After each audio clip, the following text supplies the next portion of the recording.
Le Redmi Note 13 Pro est intéressant. Il est esthétique, léger, possède les codes design de ce que l'on attend d'un smartphone actuel, mais faut-il l'acheter? Il faut avouer, pour 399, il est attractif. Il possède un écran AMOLED 2K de 6,67 pouces. Il est en verre, donc que ce soit pour l'écran ou pour l'arrière, protégé par du Corning Gorilla Glass Victus.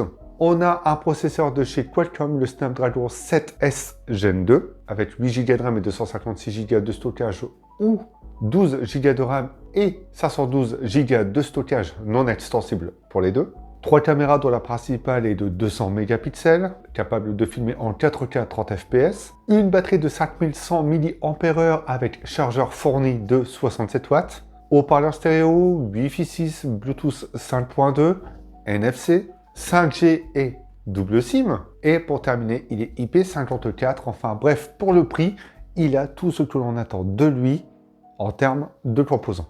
Et pour une utilisation quotidienne, il va sans dire qu'il sera totalement adapté. Ce Redmi Note 13 Pro est léger, a un design plutôt élégant. Il est très bien fini, le verre dépoli à l'arrière fait son petit effet. Il est très agréable en main, le cadre plat en aluminium fait que la prise en main est donc bonne. Le téléphone est assez grand, mais sincèrement, avec le poids et son gabarit, on oublie totalement qu'il est assez imposant. Le module photo reprend ce que l'on a sur les smartphones haut de gamme, on va dire, sur le visuel, et en plus de ça, il ne reste pas très proéminent. C'est simple et efficace, et c'est tout ce qu'il faut pour qu'on puisse apprécier l'utiliser. Les boutons sont accessibles avec une seule main, le lecteur d'empreinte tombe bien sous le pouce, le pinceau est très discret, les bordures d'écran sont très fines. Par contre, au niveau du menton, c'est un peu plus déséquilibré, mais ce n'est pas très grave en soi pour le prix. Ce n'est pas gênant. En fait, visuellement, il n'est pas grossi du tout et il a même des allures de smartphone un peu plus premium que ce qu'il présente être. C'est un smartphone abouti dans l'air du temps et en termes de design, c'est une réussite par Redmi. Sans tergiverser, l'écran est excellent. Il est capable de monter jusqu'à 1800 nits, ce qui en fait un écran très lumineux. Il a une excellente définition. En bref, il sera agréable pour jouer et consommer du contenu dessus sans problème. Il est très flatteur à l'œil et le 120 Hz permet d'obtenir une meilleure fluidité. Alors, parfois, et c'est ce que je remarque à chaque fois chez Xiaomi, on a de légères latences sur le 60 Hz qui nous poussent à utiliser le 120. Dans le 120, il y a un temps d'adaptation de l'application de temps à autre. Et dans certains jeux, vous ne monterez pas jusqu'à 120. Ça dépendra bien évidemment du jeu, des performances et des réglages que vous faites. Mais en soi, c'est hyper smooth pour que l'on puisse scroller rapidement. On a également le Always On Display qui reste similaire à ce que l'on a depuis un petit moment chez Xiaomi. Et c'est toujours sympa de l'avoir et de pouvoir le personnaliser. Ce qui nous amène à Mi 814 qui est une surcouche qui s'améliore toujours, qui corrige toujours ses défauts. Alors, on est parfois toujours un peu perdu dans certains menus, dans certains paramètres, mais cet aspect un peu iOS et le fait de pouvoir swiper entre le tiroir des accès rapides et le tiroir des notifications, par exemple, reste toujours instinctif.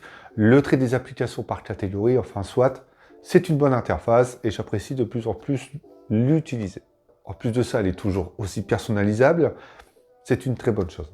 Pour faire simple, c'est un smartphone qui sera équilibré et performant pour que vous puissiez tout faire avec. Vous pourrez aller sur les réseaux sociaux, créer du contenu, jouer dessus sans problème et sans qu'il y ait de latence ou de bug. La petite chose, c'est qu'il a tendance à chauffer assez rapidement, mais cette chauffe ne monte pas. Elle reste assez constante et ça montre plus ou moins le travail qui a été fait sur le SoC, mais également par Xiaomi. Et ce, que vous soyez un petit moment sur les réseaux sociaux ou si vous jouez. D'ailleurs, pendant le jeu, je n'ai eu aucun problème de latence ou de lag. La seule chose à noter, c'est que si vous jouez à un jeu très lourdement, forcément, il faudra faire quelques petits réglages pour ajuster le framerate et pour ajuster les détails graphiques.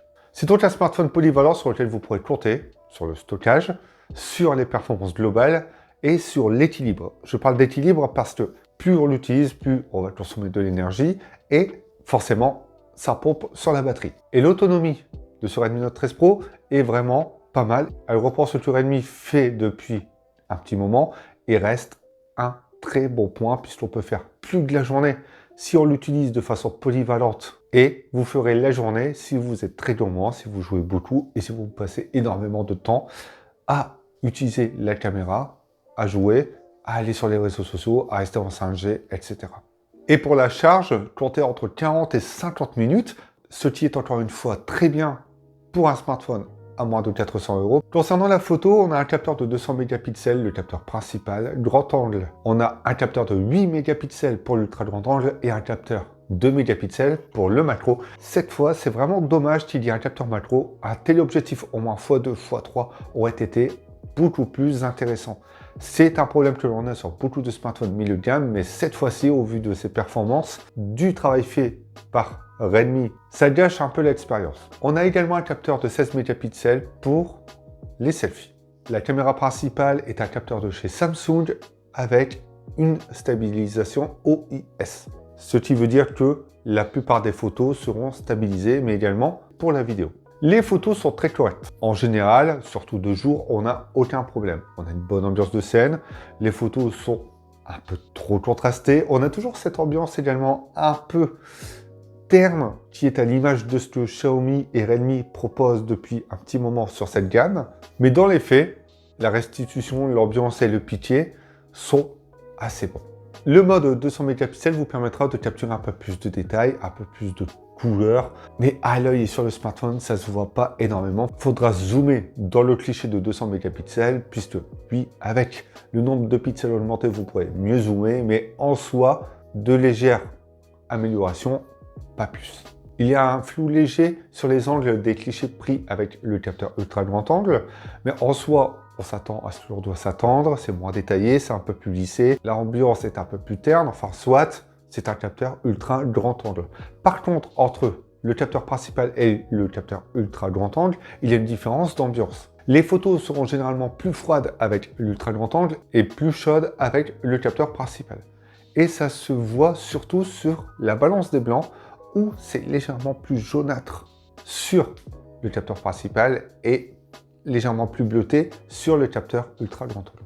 L'autre point qui m'a plutôt bien surpris, c'est le fonctionnement du HDR qui est vraiment très bon, notamment pour les selfies, où on aura parfois un ciel brûlé, mais une fois que le cliché sera pris, et bien quelques secondes après, vous verrez le ciel et les éléments derrière vous. De nuit, il s'en sort plutôt bien. Alors, selon l'exposition, selon l'endroit où vous allez prendre la photo, il y aura parfois de la lumière qui va trop pénétrer et qui gâchera un peu le cliché avec une sorte de flair qui viendra en plein milieu. Vous aurez également du flair, vous aurez également certaines lumières qui seront surexposées, mais en soi, pour prendre un sujet bien exposé, il n'y aura aucun problème. Le mode nuit palliera à certaines ambiances, à certaines entrée de lumière, mais sans le mode, c'est déjà pas mal du tout. Et le mode portrait détourne plutôt bien les sujets. Pour la vidéo, c'est pas mal également. La chose à noter, c'est que la stabilisation, dès que vous allez commencer à courir ou autre, surtout en 4K, vous aurez quelques tremblements. Pour 399 €, ce Redmi Note 13 Pro répond aux attentes sur l'autonomie, sur les performances,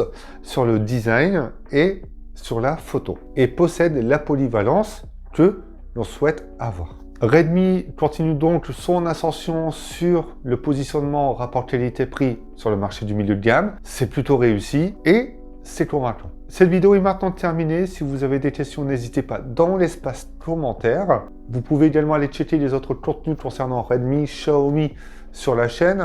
Je vous dis à bientôt pour d'autres vidéos. Pendant ce temps-là, prenez soin de vous et amusez-vous avec vos smartphones.